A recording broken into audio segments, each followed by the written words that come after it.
Welcome back, everyone. We're diving into the world of great white sharks today. Oh, yeah, definitely a fan favorite. Absolutely. And we got some really fascinating stuff from you guys this week to dig into. Everything from like a deep sea mystery Mm, to like their family tree, right. their hunting strategies, even why you practically never see them in aquariums. Yeah, it's pretty amazing how much we're still learning about them, even with, all the attention they get. Right, exactly. Yeah. Okay, so let's start with this case, the vanishing shark. We're talking about Alpha, right?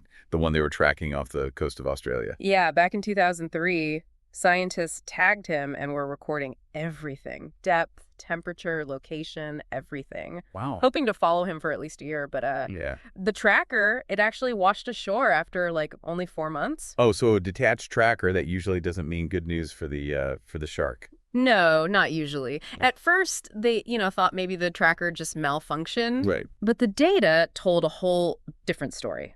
See, it showed that Alpha, he made this sudden, really deep dive, like down to 580 meters.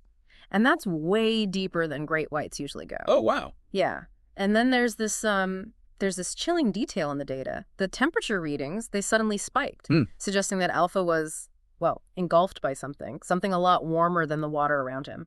So what could cause that kind of temperature spike at that depth? What even lives down there? Well, everything points to another much larger great white. Hmm. The tracker data actually shows this predator going back up to shallower water and, get this, holding on to that tracker for 8 whole days before it was finally expelled. Oh, so another great white ate him. Seems that way. Wow, that's intense. I always thought they were like at the very top of the food chain, Yeah.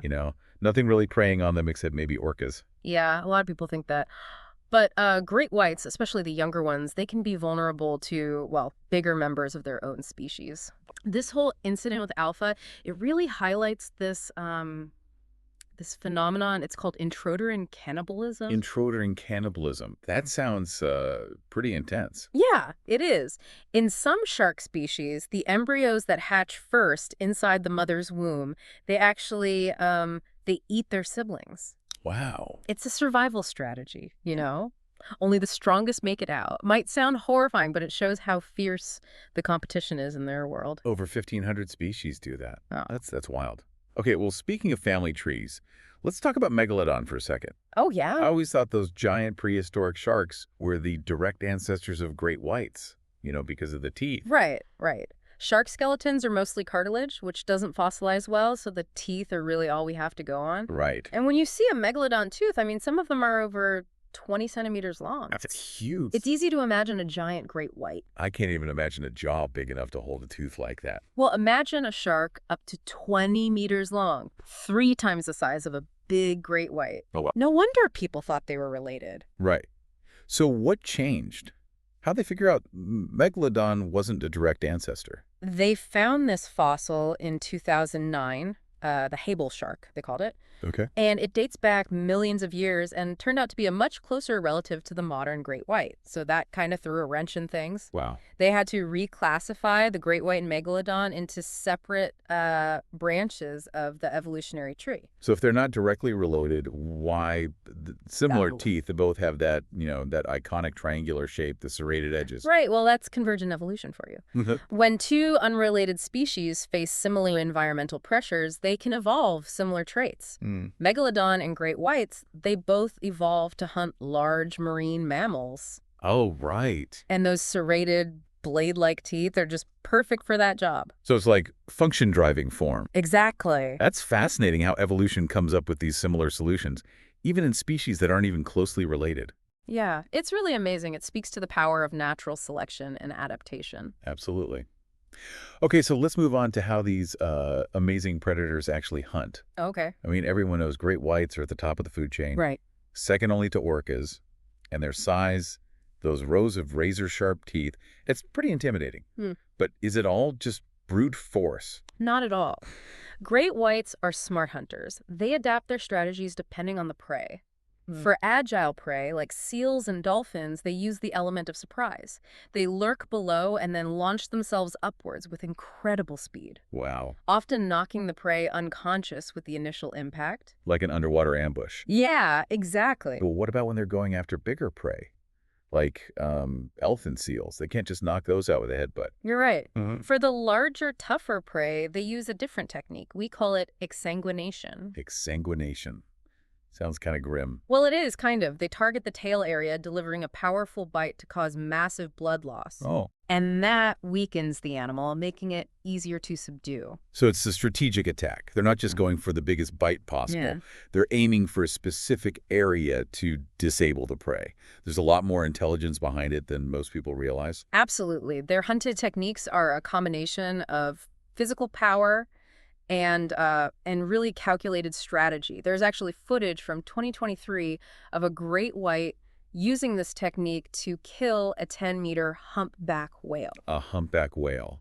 That's incredible. I mean, I know the whale might have been weakened or something, but still, that shows how effective their hunting strategy is. Yeah, it really does. It highlights their adaptability and their ability to take down even the largest prey. Wow.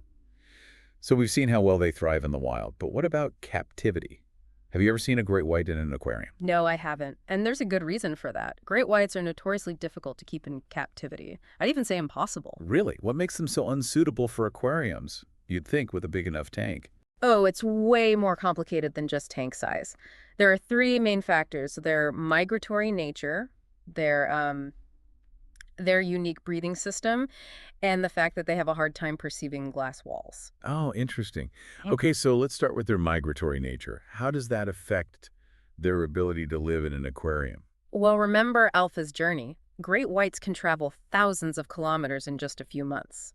One was even tracked going from South Africa to Australia and back in just 9 months. Oh. Their instinct is to roam vast open waters, not be stuck in a small space. Yeah, like trying to keep a bird in a cage when it's meant to fly across continents. Exactly. Confinement just goes against their nature. It causes them stress, and it can even kill them. That's sad. And what about their breathing system? You said it was unique. Yeah, they have what's called obligate ram ventilation. They have to constantly swim to force water over their gills so they can breathe. Hmm. If they stop swimming, they can't get oxygen and they'll suffocate. So even if you put them in a massive tank, if they can't move constantly, they're in danger.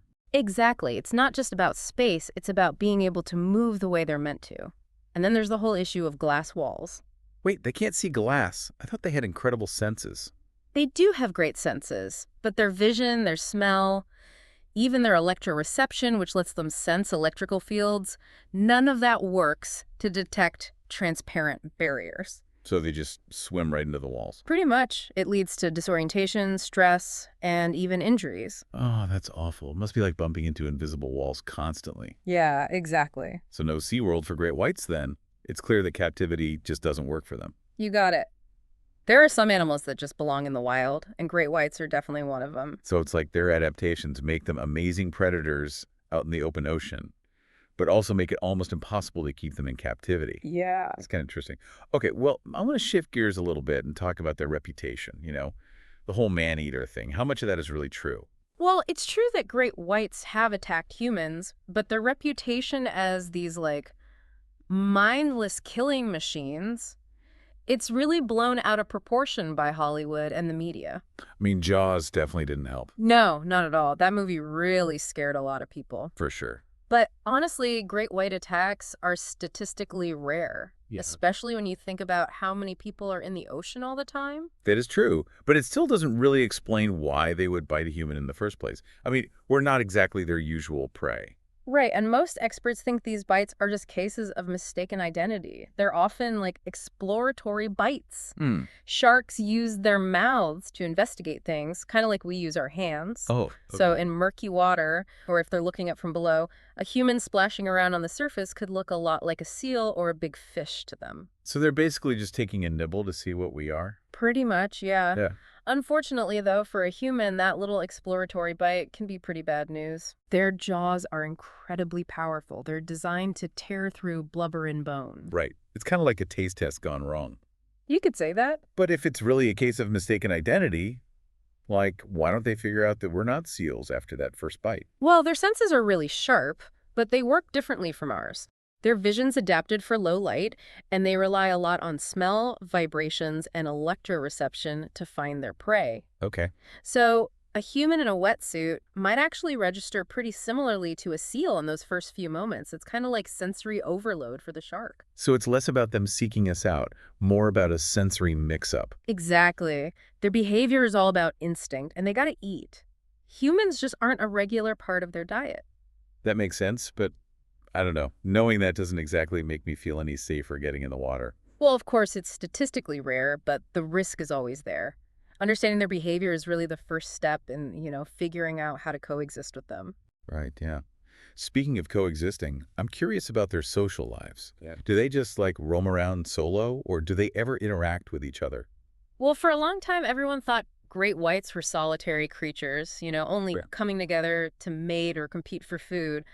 But more recently, research has actually shown some pretty surprising social behaviors. Really? So they're not just these mindless loners, like they actually have some kind of social structure. Yeah, it seems so. They've been observed gathering in specific locations, and they even seem to have a social hierarchy that's not just about size. A shark hierarchy. Yeah. That's kind of wild. So Mm. it's not just about who's got the biggest teeth. Well, size definitely matters, but there are other things at play too, like Hmm. experience, hunting skills, even individual personality traits seem to influence their social standing. Wait, sharks have personalities. Well, they definitely have individual behavioral differences, yeah. Hmm. Some are bolder, more curious, while others are more cautious.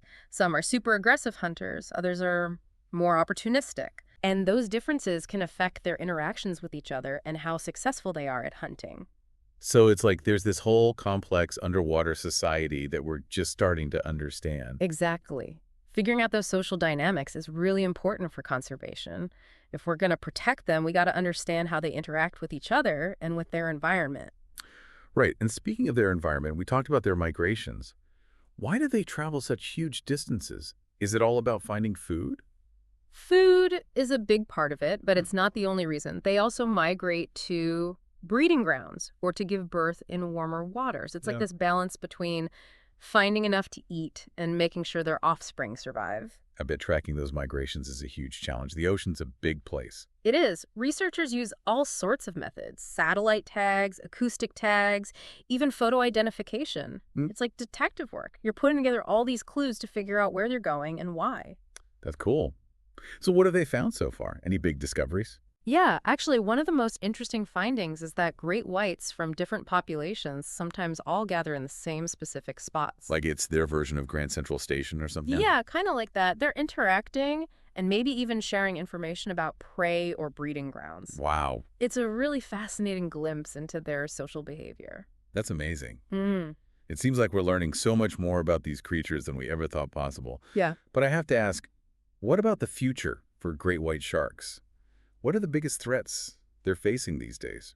Well, unfortunately, they face a lot of threats, and a lot of them are because of us, humans. Habitat destruction, overfishing, climate change, all of those things are impacting their populations. Right, and then there's bycatch from fishing gear and the whole, the fin trade. Exactly. It's heartbreaking to think these incredible animals are in such danger. It is, but there is hope. A lot of scientists, conservationists, and organizations are dedicated to protecting them. Okay. And there are things we can all do to help. Like what can people listening do to make a difference? Supporting sustainable seafood choices is a big one. Choose seafood that's caught or farmed in ways that minimize environmental impact. Yeah. And you can support organizations that are actively working to protect sharks and their habitats. That makes sense. And Yeah. just spreading awareness about the importance of sharks, right? Absolutely. The more people understand about these animals, the more likely they are to support conservation efforts. Right. Well, this has been an amazing deep dive into the world of great white sharks. I've learned so much about their biology, their behavior, and the challenges they're up against. Before we wrap up, I have a few listener questions I'd love to get your take on. Sure, I'm happy to. Okay, first one's from Sarah. She asks, I've heard that great whites can sense a single drop of blood in the water from miles away. Is that true? That's a common one. It's not exactly true. Ah. They do have an amazing sense of smell, but they can't detect just one drop of blood from miles away.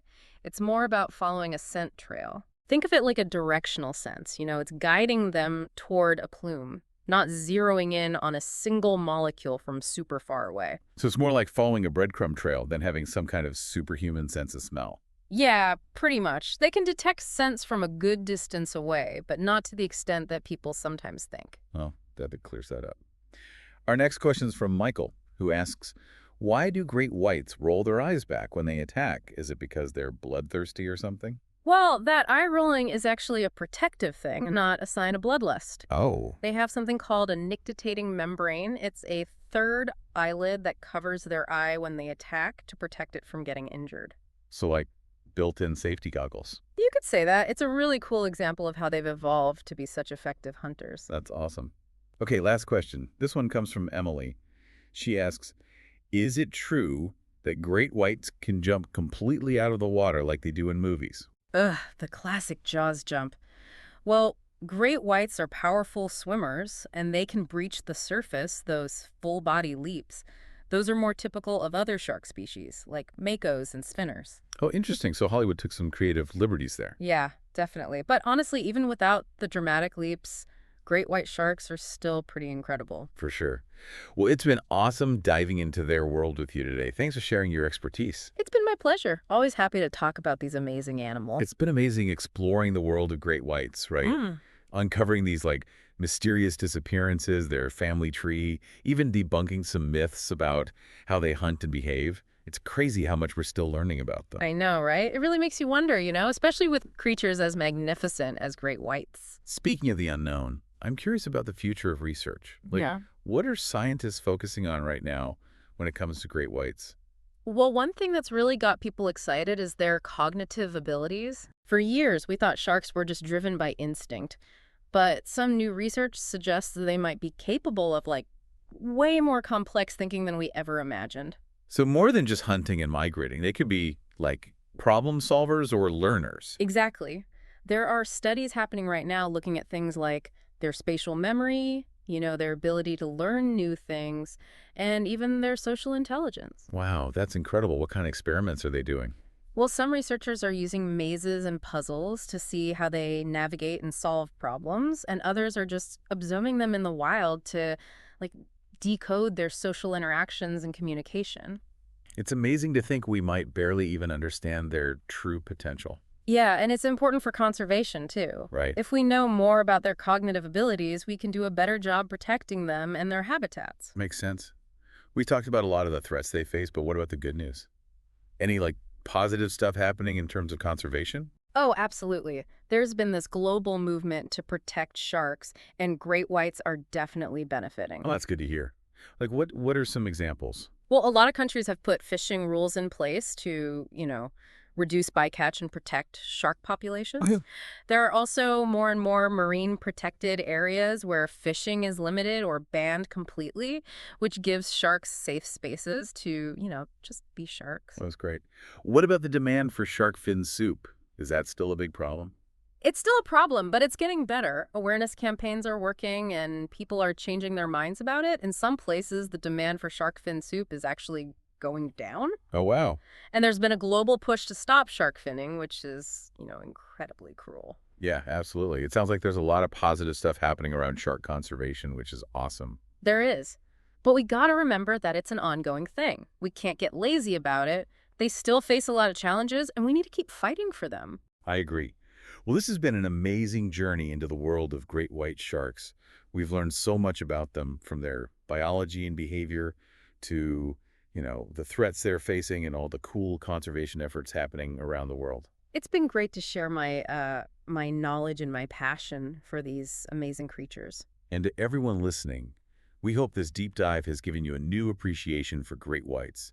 Remember, they're vital to the health of our oceans, and their future really is in our hands. So let's keep learning, keep exploring, and work together to make sure they're around for a long, long time. Couldn't said it better myself. Thanks for joining us on the deep dive. Until next time, keep those questions coming and never stop exploring the wonders of the natural world.